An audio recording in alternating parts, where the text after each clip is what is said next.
Ahem. Ahem.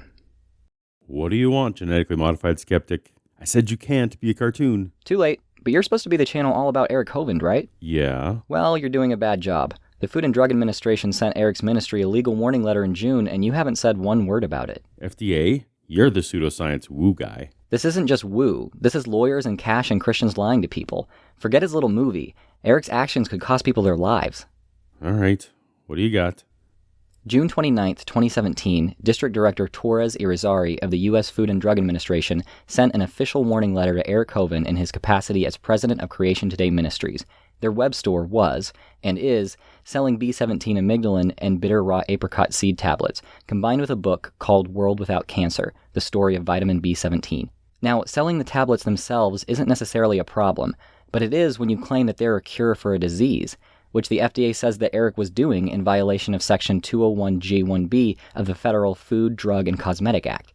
See, it's unlawful to make claims that a given substance can be used as a drug for the treatment of a disease when it's not approved by the FDA on the basis that no controlled clinical trials have shown it to work. The letter demanded action to correct the violations within 15 days, or there could be legal action including product seizure and injunction. Interesting. So the letter references this page, which is still up, though no longer sold as a bundle. But if we look at the handy internet Wayback Machine, we can see that it did change a little. They changed the book description from the whole story of how cancer works and the politics behind preventing its cure to a unique perspective on the dreadful disease of cancer, and changed a totally new perspective on how to prevent and cure major diseases to he shares his points of view of how cancer works. But removing the cure claim probably complied with the FDA requirement, right? It looks like Eric also took off some recipe tips for eating the bitter seeds, and also removed the assertion that the product is non-toxic. I mean, even Play-Doh is non-toxic. That seems like your bare minimum claim for something intending to be eaten. Now, I've seen more minutes of Eric Hovind video footage than any other human I'm aware of, and I've never seen him say a single word about B17. I know his dad, Kent Hovind, used to promote these apricot seeds back in the 1980s. God said, eat the fruit, the vegetables, and the seeds. We don't do that much anymore. But did you know if you eat the seeds to the fruit, you get a vitamin you don't normally get otherwise? These seeds contain a vitamin called vitamin B17. When you eat a peach, you should eat the seed. These seeds contain a substance called cyanide. People say, oh, that's poison. Oh, now wait a minute. It so happens that Father Kent was sentenced to prison in July 2006 in his own disagreement with government regulations and found to be in repeated violation of UX tax structuring laws.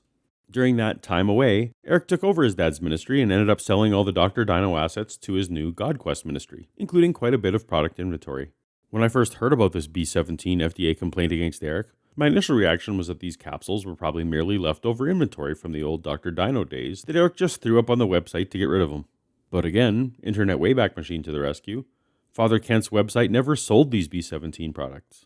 Creation Today, the new name for Eric's ministry, began selling them in July of 2014, while Kent was still in prison. So my benefit of the doubt given to Eric was misplaced. This was a product he deliberately sought out and purchased inventory of, and deliberately determined his marketing strategy to call them a cancer cure. When Father Kent got out of prison, he unknowingly affirmed that selling B17 was fully Eric's initiative, and made potentially illegal product claims about the capsules. I just been out of prison 67 days, and God is amazingly supplying through various children of his to help me get the ministry going again. I just discovered last night, I went over to my son's ministry, creationtoday.org. They sell vitamin B17. Apricot seeds. It's vitamins, though, tablet form. 500 milligram, pretty expensive, but that it's supposed to work with cancer. And I've had a lot of people tell me it does. So just in case this is cancerous, we're going to be taking a bunch of that. But they're not a cancer cure. There's no credible evidence which suggests that B17 amygdalin may be used as an effective cancer treatment.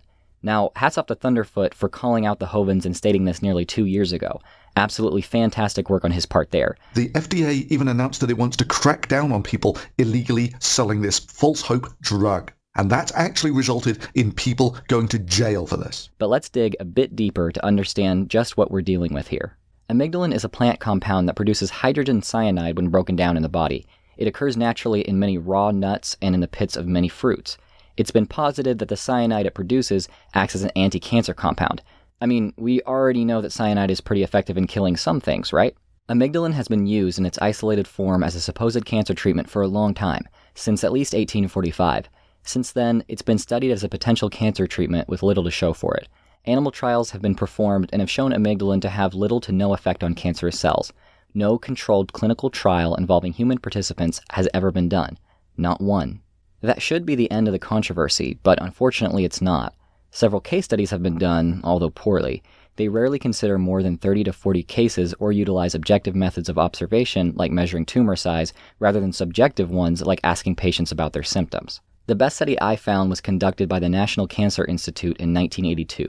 There, they observed a whopping 175 participants who did not all receive the same dosage of amygdalin, were concurrently put on a restrictive diet, and were newly administered various vitamins. Oh, and did I mention that there was no control group, so the results weren't compared against placebo? In the end, only one participant showed any improvement, which lasted for just 10 weeks, while 54% of participants actually got worse. One thing found across all studies, though? Those taking amygdalin orally often experience symptoms of cyanide poisoning. What a surprise. But still, on the basis of these studies, personal anecdotes, and the love of making a quick buck, quacks from all over still proclaim the miraculous healing power of amygdalin. Which brings me back to Eric Hovind. It seems to me that Eric well knew the regulations on medicinal claims for untested substances. That's why he personally never directly made them. He purposely circumnavigated the regulations for quite a while by simply pairing the claims made by others with the product he was selling. Really, when have we ever known Eric to quietly endorse or sell anything? Why didn't he go on video telling us about the awesome healing power of amygdalin? I propose it's because he knew that would draw the FDA's attention and land him in hot water. He was smart enough to stay silent. Instead, he chose to craftily allow others to make the claims about his product for him, a tactic commonly used by hucksters in supplement peddling multi-level marketing schemes. Specifically, Eric was bundling the pills of the book called World Without Cancer by G. Edward Griffin. Originally a child actor, much like Kirk Cameron, Griffin earned a Bachelor of Arts degree from the University of Michigan in 1953. This was the full extent of his medical qualification when he wrote the book and accompanying cancer documentary back in 1973. What you're about to hear does not carry the approval of organized medicine. The Food and Drug Administration, the American Cancer Society, and the American Medical Association have labeled it fraud and quackery. If the riddle were to be solved by a simple vitamin, this gigantic commercial and political industry could be wiped out overnight. Once vitamin B17 is as widely understood and available as other vitamins, cancer then will be as rare as is scurvy or pellagra today. For the full story of both the science and the politics, read World Without Cancer. We recommend that you obtain several copies of this book for the purpose of lending to your friends. Griffin's other works decry the Federal Reserve as a banking cartel, assert that HIV does not cause AIDS, promote the chemtrail conspiracy, and claim to have located the remains of Noah's Ark.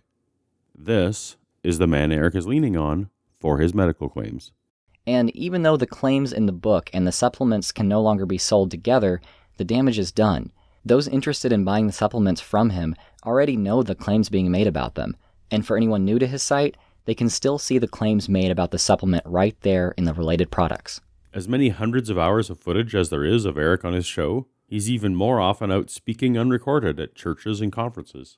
It's very possible he's using those off-camera moments to promote and sell this stuff.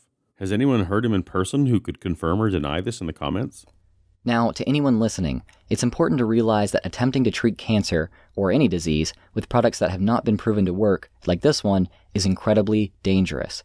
Doing so is a gamble where all the evidence shows that the odds are stacked against you. If you lose that bet, it could mean your life. If you or a loved one is fighting cancer, do yourself a favor and seek the advice of a trained, licensed medical professional. They're regular people with families that they want the best for, just like you. Talk and listen to your doctor, not a naturopath with no evidence-based training, not an acquaintance who seems knowledgeable, and certainly not religious spokesmen like Eric Hovind. If you want to learn more about the various tactics quacks use to sell their supplements as medicine without breaking the law, head over to my channel to watch my video on the subject. I make sure to discuss Eric Hovind's actions we've mentioned here.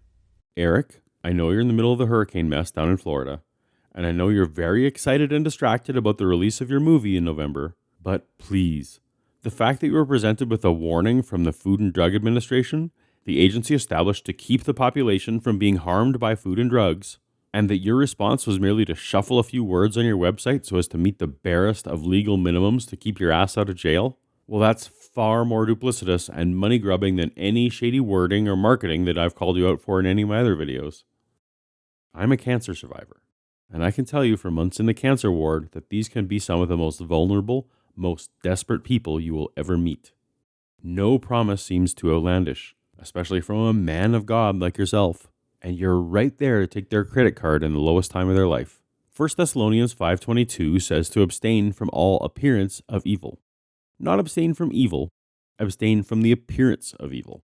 Eric, listen to me. What you're doing here has every appearance of evil, even if you've somehow made yourself technically covered under current law.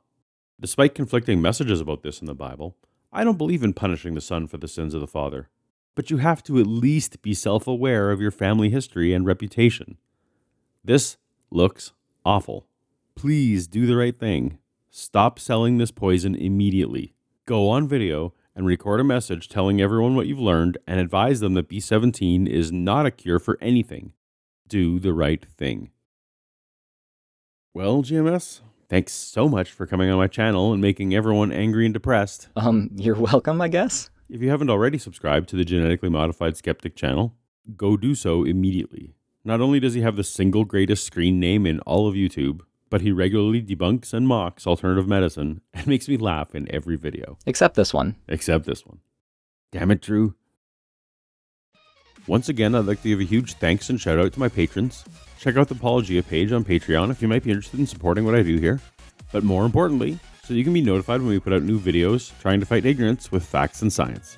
And between videos, find my rantings on Twitter and Facebook at Paulogia0. Thanks for watching. Until next time, later.